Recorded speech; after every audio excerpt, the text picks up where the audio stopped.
Yo, what up everybody? Just want to bring you guys another video review. I just picked up a new gun. This is a Smith & Wesson M&P15. This is the sport model. I've actually owned one of these before. I sold it. I wish I didn't. I used that money for another gun, and yeah, I kind of was kicking myself in the ass later on. But I wanted to go ahead and do a review. I didn't review my last one, so they had a pretty good sale at Cabela's. These guns retail at $709. That's what it has. That's what they have on the website, Smith & Wesson website. Cabela's had these for $5.99, which I think should be the price of the everyday price, but it's not. Some dealers have them for $730. Some dealers have them for $700, $630. I wouldn't spend over $700 for the rifle just because, you know, Smith & Wesson has it at $709. So if anybody's selling it at $730, I would say look online and look other places to get it cheaper, because that's the price it should be going for, not over $700. So Smith & Wesson, or excuse me, Cabela's have it for $5.99. I picked it up. I think I paid about $6.40 out the door. It's a great little rifle. The last one I had, I never jammed. It never gave me any issues. You know, some people think because you know it is a sport, it doesn't have the Ford assist, the dust cover, but some people think like, oh, it's not, you know, it's not a good AR-15 because it doesn't have that. That's, to me, I just laugh at that, because you know, the AR-15 is an AR-15. This is no different from any other one. You can put this next to a Wilson Combat, an Noveski, a Bravo company, or another Smith & Wesson. They're all going to shoot the same. They're all going to fire the same. They're all AR-15s. They shoot 223, 5.56, and they all use a direct impingement gas system. So I've owned a Rock River, a Bushmaster, another Smith & Wesson, and I've owned a Daniel Defense, which that was a super nice rifle. At the end of the day, they all work the same. I'd say the Bushmaster was my least, because that one gave me the most issues. The Bushmaster was my learning AR. I learned all the problems. That gun definitely had a lot of issues. So definitely, if you're gonna buy something like this, learn it and know about it. Then, and the AR-15 definitely is a gun you have to keep maintenance. You don't have to babysit it, but you definitely have to, you know, make sure you maintenance the gun and clean it if you want it to work 100%. So anyhow, getting back to the gun, $5.99 at Cabela's. I'll go over it real quick. You get your standard 6 position buttstock. Everybody's seen those. Standard pistol grip. Standard handguard. The handguard is what I would recommend. If you get this, change it as soon as possible if you're going to shoot it. There's no heat shield in this handguard. Yes, you heard it. There's no heat shield. That's where Smith & Wesson got cheap on the gun. They gave this little cheap sorry handguard. Take it off, throw some mounts on. I'm going to do a mag pull some. Standard heavy barrel. Now the barrel and the chamber is malonite coated. This is not chrome lined or even chrome moly. Smith & Wesson claims that the malonite coating will last just as long, and my last gun seemed quite fine. And I didn't shoot thousands of rounds to it, but you know, it seems like they know what they're talking about and they know what they're doing over there at Smith & Wesson. So the malonite coating is something that a lot of the other companies are starting to use now. Birdcage flash hider. You got your standard Picatinny rail.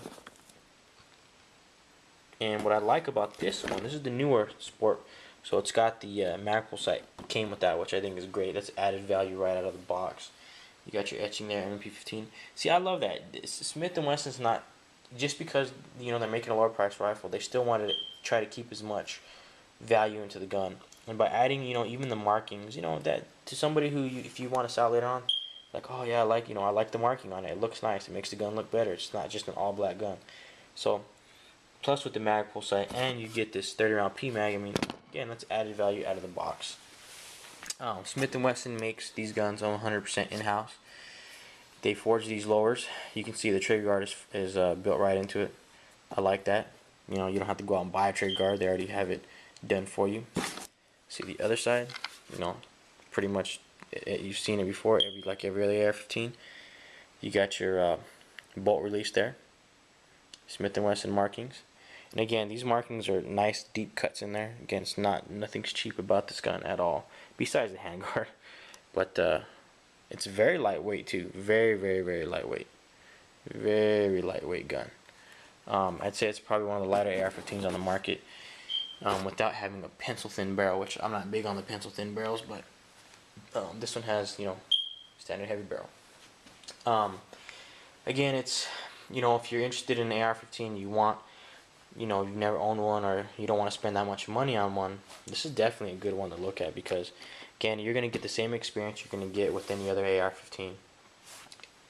You're not going to have a forward assist or a dust cover. It's not a big deal. Again, I never used mine. The dust cover, I'm not rolling around in dirt. I know people say that, well, I'm not going to be rolling around in dirt because I don't need it.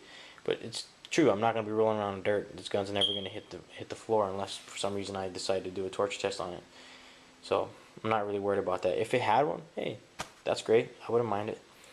So not having those features isn't that big of a deal to me, and that's a big reason why the cost is cut down, because you don't have that. And actually, in my opinion, it makes the gun look a little bit more clean. If you can see that, you don't have this big forward assist sticking out that you never used, and you don't have that dust cover, there no more. So it gives a little bit cleaner look. Now, Bushmaster and DPMS did introduce cheaper versions of the AR rifle, or lower cost versions, I should say, and those never really took off like the Smith & Wesson has. This gun hasn't been out that long. I'd say maybe 6 months, or it came out the beginning of the year, something like that.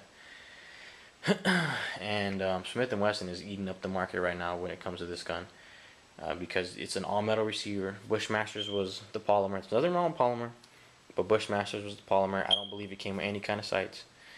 Like the DPMS is, I believe, might be polymer, but it didn't come with any kind of sights. They have their optics ready. I think they start around $7.99. $100 more, you can have those features if you want them. You're still not gonna get chrome line barrel and all that stuff, but if you want those features, it'll probably cost you another $100. You can take that $100 and throw accessories on your gun. This is just like any other AR as far as accessories. You can put quad rails, lasers, lights, change that out. You can change that out. You got your Picatinny rail, you can put anything. I brought this just for reference. This is my M&P15 I can swap this, obviously my sights. If I get a quad rail, I can swap this, I can take this, and I can add it all on here. And vice versa, I can put it back on there. The receivers obviously aren't the same. They're different because this is a 22 and this is a 223.556 gun. But well, that's the beauty of an AR-15, is that I can accessorize the hell out of it, and I will. I'll probably keep the stock. I'm definitely gonna change that, and I'm definitely changing that. Hopefully this weekend I'm gonna go get my all-black Magpul handguard to put on here. But again, just speaking to the value of the gun, it's a great gun. Don't let nobody talk you out of it and say it's cheap and it sucks and it's not gonna work. Again, I've owned a Down Defense, a Rock River, another Smith & Wesson, and a Bushmaster, and the Bushmaster out of the group has been the one that's failed me more than once. Every other AR-15 I've owned never had any jams. I never had a jam with the Rock River, the Down Defense, or any of the other Smith & Wesson I've owned. They've always been good, and everything, it's been top notch for me. You get this funky little cardboard box. You get a manual, and you get your P-Mag and your flip-up sight. So here's another shot. Here's that rear Magpul sight. Again, no forward assist, no dust cover, not that big of a deal. Magwell, a little bit of a flare on the magwell there. But again, if you don't want to spend that much money, and you want a great value, and if you didn't like this gun, you can turn back around and sell it and get most of your money back, I'd say, because it's an AR-15. You know what I mean? People like these guns. This is America. This is our gun. So it's not hard to sell these if you had to, at the gun show or wherever you decide to do it at. So it's a good investment in my opinion. And again, if you don't want to spend that much money on a high-end AR, this is just as good as those. It just doesn't have all the bells and whistles and isn't as pretty. But it's definitely not a runt by any means. This is gonna get the job done. I have it for fun, home defense. It's an AR-15. You can use it for a multitude of things. But there you go. That's the Smith & Wesson M&P15 Sport. This is the latest version. It has the Magpul sight. Thanks for checking out the video. There it is, the M&P15 22 and M&P15 Sport.